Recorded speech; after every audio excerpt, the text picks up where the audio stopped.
बच्चों, आपका स्वागत है मेरे YouTube चैनल मैथ्स विद अमर झा में। इस वीडियो में हम क्लास 10 स्टैंडर्ड मैथ का सॉल्यूशन जो CBSE एग्ज़ाम 2023 का हुआ था फॉर दिल्ली स्टूडेंट्स, दिल्ली वालों के लिए, उसका सेक्शन ए लेकर के उपस्थित हूँ, जिसमें क्वेश्चन नंबर 1 to 20 है, जो MCQ टाइप्स था। आइए सवाल की तरफ देखें। हमने जो सेट लिया है, सेट है हमारे पास 30/4/3। तो आइए सवाल देखें किस तरह के थे। पहला सवाल दिया हुआ है, समीकरण युग्म 2x = 5y + 6 और 15y = 6x - 18y जिन दो रेखाओं को निरूपित करते हैं वे किस प्रकार की रेखाएं हैं, उसके बारे में। इंग्लिश में the pair of linear equation 2x = 5y + 6 और 15y = 6x - 18। तो देखिए, ये कंफ्यूज करने के लिए अलग अलग लिया गया है। तो इसको हम एक हमारा स्टैंडर्ड रूप ax + by = c या एक ही तरफ होना चाहिए +c = 0, इस तरह हो। तो चलिए सबको बराबर में 0 करते हैं। तो ये हो जाएगा, देखिए इधर ले जाएंगे तो ये हो जाएगा -2x + 5y + 6 = 0। यानी इसको भी उधर लेके तो यहाँ पे 0 हो जाएगी, या 2x उधर चला गया तो -2x हो जाएगा। और दूसरा 0 ये इसको उधर ले गए तो 6x - 15y और -18 = 0। अब हम रखते हैं a1/a2 -2/6 और 5/-15 और 6/-18। सब में देखते हैं क्या -1/3, यहाँ पे भी -1/3 और यहाँ पे भी -1/3। तो इस तरह से ये क्या होगा, a1/a2 = b1/b2 = c1/c2। तो हमारा जो सॉल्यूशन हो गया, ये तीनों बराबर होता है तो कोइंसिडेंट होता है, यानी समपाती रेखा। अब नेक्स्ट सवाल कहता है, यहाँ पे दूसरा सवाल आपसे पूछ रहा है, in the given figure TA, यानी TA ये दिया हुआ है, is tangent to a circle which is with centre O such as OT की लंबाई 4 सेंटीमीटर दिया हुआ है, TOA ये दिया हुआ है। तो TA की वैल्यू ज्ञात करना है। तो आपको ये पता होनी चाहिए बच्चों, जो यहाँ से जब इसको मिलाते हैं तो ये 90 डिग्री का एंगल बनता है। ये 90 डिग्री हो गया, तो ये पाइथागोरस लग जाएगा। अब देखिए हमारे पास इस तरह के ट्रायंगल हो गए, और उसको यदि हम इस तरह के ट्रायंगल हो गए, यहाँ पे ये दिया हुआ है 4 और ये दिया हुआ 30 डिग्री, और ये वैल्यू ज्ञात करनी है। तो इस एंगल के लिए ये हो जाएगा हाइपोटेन्यूस, ये बेस। तो कॉस में होता है cos थीटा = होता है b/h। तो cos 30 डिग्री = b का वैल्यू, जिसे हम 80 नाम हमारे पास दिया हुआ है, TA या TA अपॉन में OT। तो cos 30 की वैल्यू आपको पता है, cos 30 की वैल्यू क्या होता है, √3/2 होता है cos 30 की वैल्यू। और TA बराबर में आपको दिया हुआ है, नहीं पता है TA, और OT की वैल्यू आपको दिया हुआ है 4। तो क्या हो जाएगा, TA यहीं पे रह जाएगा, ये हो जाएगा 4 × √3/2। तो 2 से 2 कट जाएगा, तो ये हो जाएगा TA बराबर में 2√3 सेंटीमीटर। इसका ऑप्शन ये हो गया आंसर। नेक्स्ट सवाल देखते हैं। नेक्स्ट सवाल दिया हुआ है ratio of HCF and LCM of least composite number and least prime number, यानी सबसे छोटी संयुक्त संख्या कंपोजिट नंबर। आपको पता है सबसे छोटी कंपोजिट संख्या जो है लिस्ट कंपोजिट नंबर क्या है,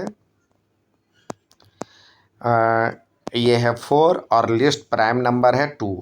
तो 4 और 2 और 4 का HCF क्या होगा, HCF हो जाएगा 2, दोनों में है 2 इंटू 2 इंटू 2, तो HCF हो जाएगा 2 और LCM हो जाएगा 4।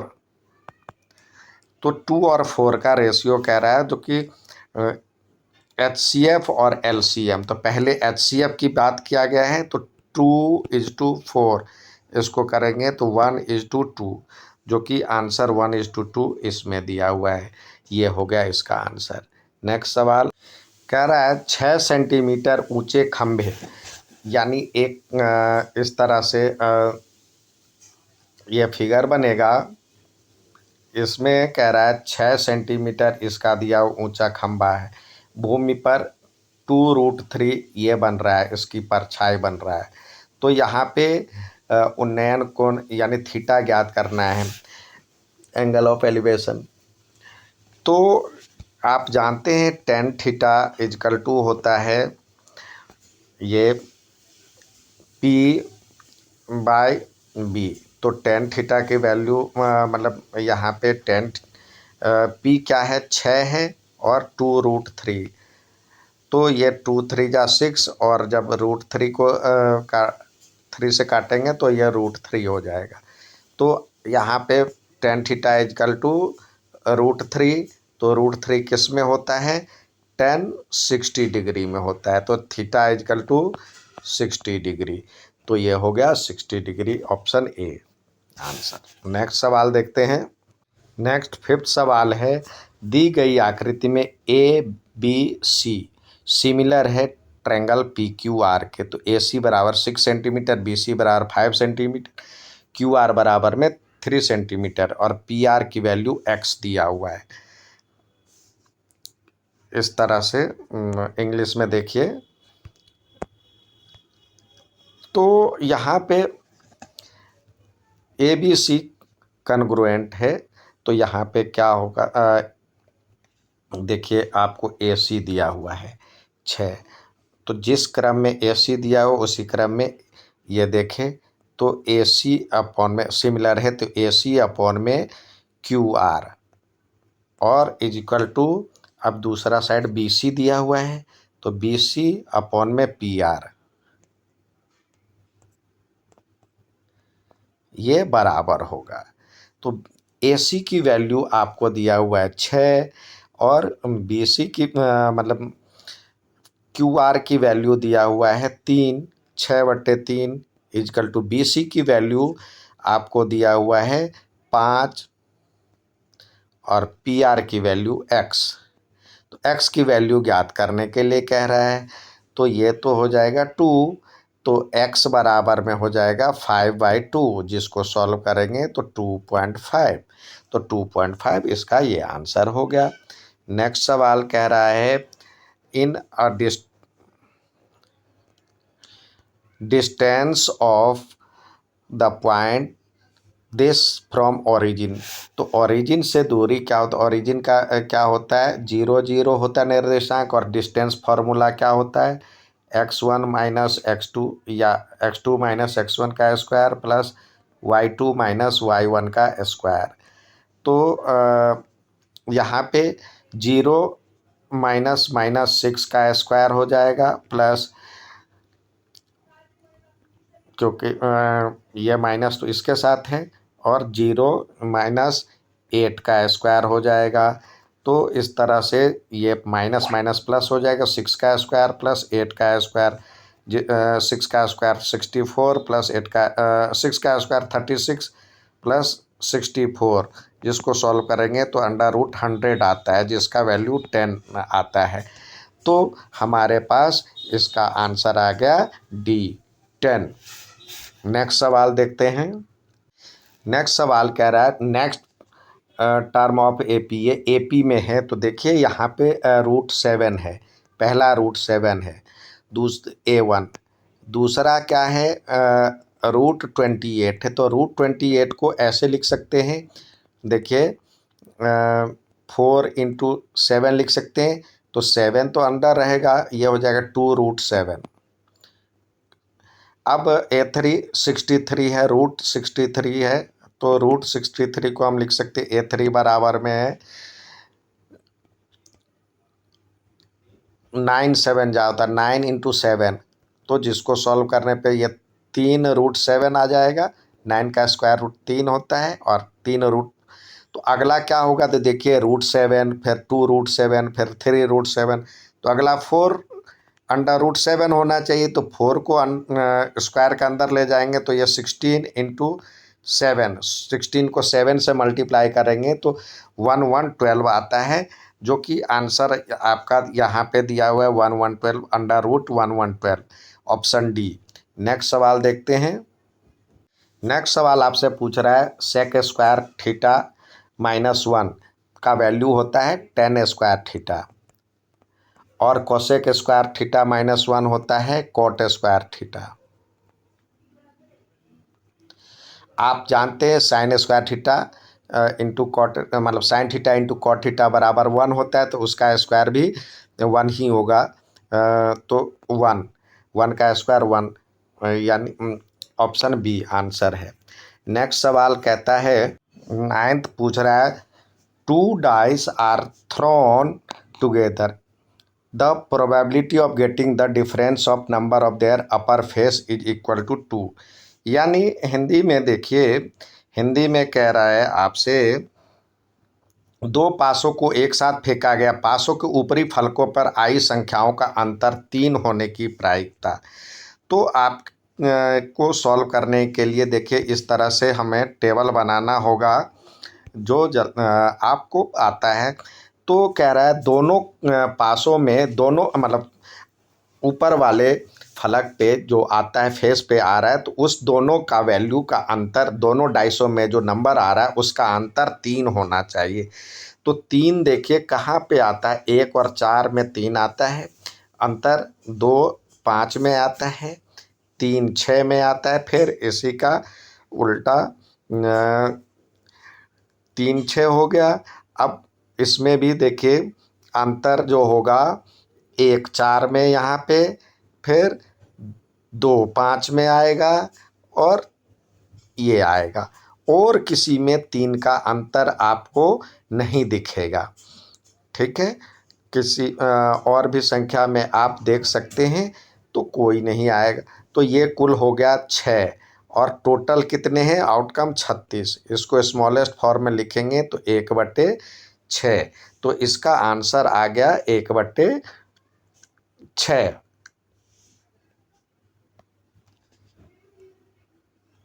नेक्स्ट सवाल पूछ रहा है, अ card is drawn at random from a well shuffled pack of 52 cards, मतलब 52 पत्तों के और इसमें पूछ रहा है probability that card drawn is not an S, यानी इक्का 52 पत्तों को अच्छी प्रकार फेंटी गई एक गड्डी से एक पत्ता या छाया निकाला जाता है, तो एक इक्का नहीं होने की प्रायिकता।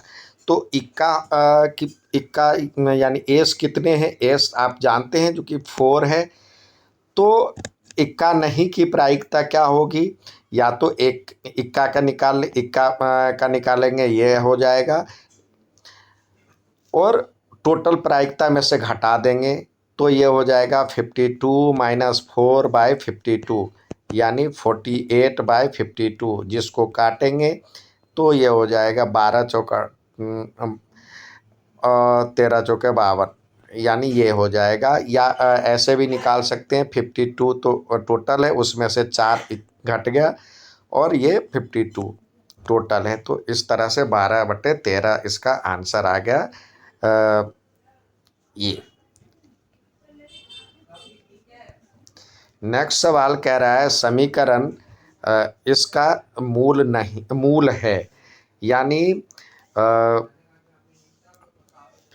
द रूट्स मतलब ये किसका रूट्स है ये पूछ रहा है। तो देखिए सम ऑफ जीरो होना चाहिए 3 प्लस का 3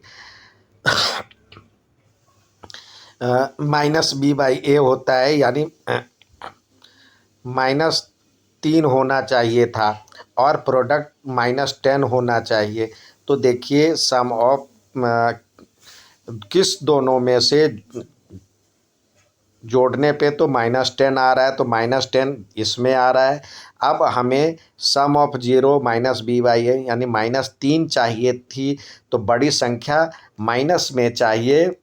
तो माइनस में यदि चाहिए तो हमें इसका आंसर ये देना होगा, तभी माइनस में आ सकता है। तो इसका आंसर ये हो गया।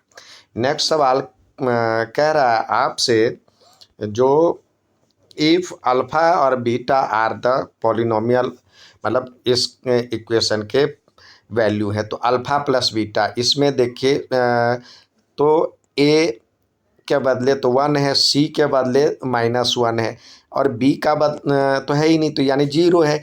तो सम ऑफ जीरो क्या है? 0 है। तो यहाँ पे ये इसका आंसर हो गया। इसमें पूछ रहा है तो देखिए इसमें जो होगा अल्फ़ा प्लस बीटा की वैल्यू निकाल लीजिए। तो अल्फ़ा प्लस बीटा की वैल्यू होता है -b/a, तो -3/4, तो यानी 3/4 होगा। और अल्फ़ा इंटू बीटा की वैल्यू यदि हम ज्ञात करते हैं तो हमारे पास आएगा -7/4।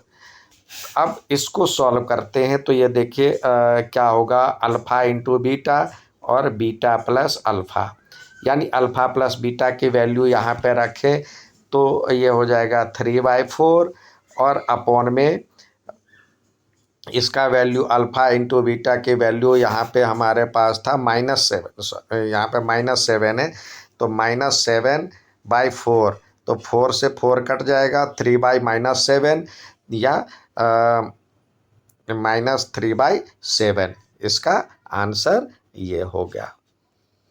नेक्स्ट पूछ रहा है what is the area of semi circle with of diameter d। तो आप जानते हैं d बराबर में क्या होता है 2r, यानी r बराबर में लिख सकते हैं d/2। Area of semi circle क्या होता है? सेमी सर्कल का एरिया क्या होता है? πr² का आधा। तो पाई और आर के बदले लिख सकते π/2, तो ये हो गया। r² के बदले d/2 का स्क्वायर लिखेंगे तो ये हो जाएगा π/2 इंटू d²/4, तो ये 4 2 जा 8, पाई 1/8 πd², जो कि ऑप्शन सी में है। नेक्स्ट सवाल कह रहा है, इसमें कह रहा है for the following distribution table में मॉडल क्लास यानी बहुलक वर्ग ज्ञात करना है। तो ये बिलो दिया हुआ है, तो इसको हमें रीअरेंज करना होगा, यानी 0 से 10, 10 से 20, 20 से 30, 30 से 40 और 40 से 50, 50 से 60।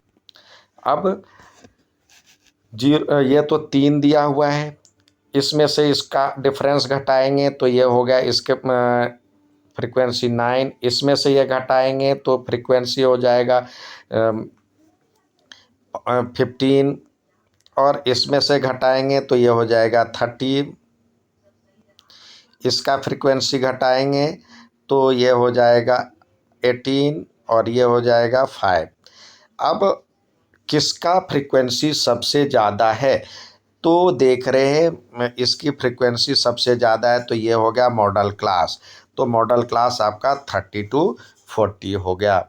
नेक्स्ट सवाल आपसे पूछा जा रहा है, यहाँ पे दिया हुआ है एक्स की वैल्यू 25 दिया हुआ है, तो ये इसकी वैल्यू 25 दिया हुआ है, तो यहाँ पे एक्स की वैल्यू ज्ञात करना है। तो आप देखिए इसकी वैल्यू तो 90 होता है और ये तीनों मिल कर के 180 बनाता है, तो ये कितना हो जाएगा आपको? ये हो जाएगा 90 में से 25 घटाएंगे तो 65, 65 डिग्री इसका वैल्यू हो जाएगा। और ये दोनों मिलकर के 180 होता है, तो 180 माइनस 65 घटाएं तो ये हो जाएगा 115 डिग्री, 115 डिग्री। तो ऑप्शन डी इसका सही आंसर है। इसमें अगला सवाल आपसे पूछा जा रहा है, ये दिया हुआ पी क्यू।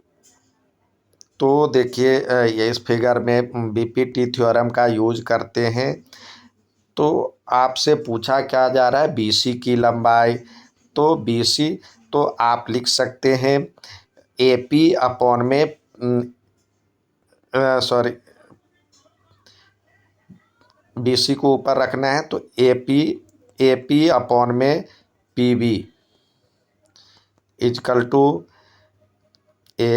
बीसी अपॉन में बी क्यू। तो देखिए एपी की वैल्यू आपको नहीं दिया हुआ है, सॉरी एपी की वैल्यू नहीं, एबी यहाँ तक का हमने लिया है।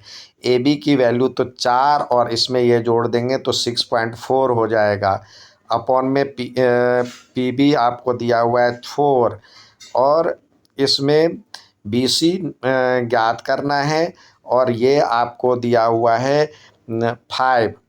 तो इसको सॉल्व करेंगे तो BC बराबर में हो जाएगा 6.4 इंटू 5/4। तो इसको करेंगे तो 16 चौका 64, 1.6 को 5 से मल्टीप्लाई करेंगे तो ये हो जाता है 8। तो आंसर इसका ये हो गया। नेक्स्ट देखते हैं, यहाँ पे कह रहा है जो कि पॉइंट -4। तो देखिए पहले ये ग्राफ पे आप बनाएंगे तो आपको खुद क्लियर हो जाएगा जो कि किस तरह से ये है। यहाँ पे इधर आ जाएगा -4 और 0 और इधर हो जाएगा 4 0 इस साइड में और ये हो जाएगा 0 3। इस तरह से आपको ये बनेगा। तो इसमें आप क्या देखते हैं, इसकी लंबाई देखिए कितना है और इसकी लंबाई देखिए कितना है। इक्विलेटरल ट्रायंगल के मतलब इसकी लंबाई आप देखते हैं तो 4 और 3। तो 4 का स्क्वायर 16 और 9 25, ये 5 हो जाएगा और ये भी 5 हो जाएगा। और यहाँ से यहाँ तक देखते हैं तो क्या होता है 8, मतलब y की तो वैल्यू 0 है तो ये 8 हो जाएगा इसका।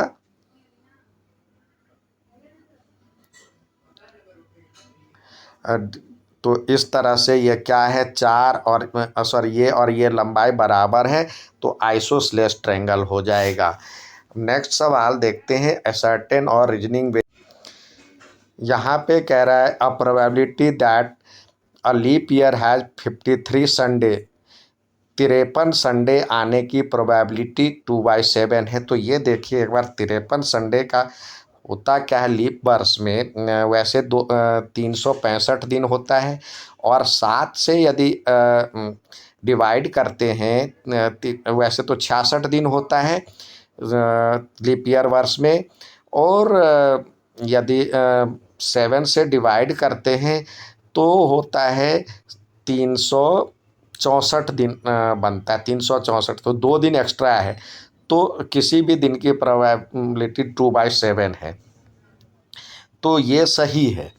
The probability that non leap year यानी लीप वर्ष में 53 संडे नहीं आने की 53 संडे आने की प्रोबेबिलिटी 5/7 है, ये गलत है। ये सही है और ये गलत है। तो कौन सा सही होगा, assertion is true but reasoning is false. तो यानी ऑप्शन सी सही है। नेक्स्ट सवाल देखते हैं। नेक्स्ट कह रहा है ABC AP में है यदि 2B बराबर में A+C हो जाए। यानी देखिए A बराबर क्या होता है ABC, ये तीनों तो B बराबर बी बराबर में होता है ए प्लस डी होता है और सी बराबर में ए प्लस 2D होता है। अब यदि हम ए प्लस सी को जोड़ते हैं तो क्या हो जाएगा 2A प्लस 2D।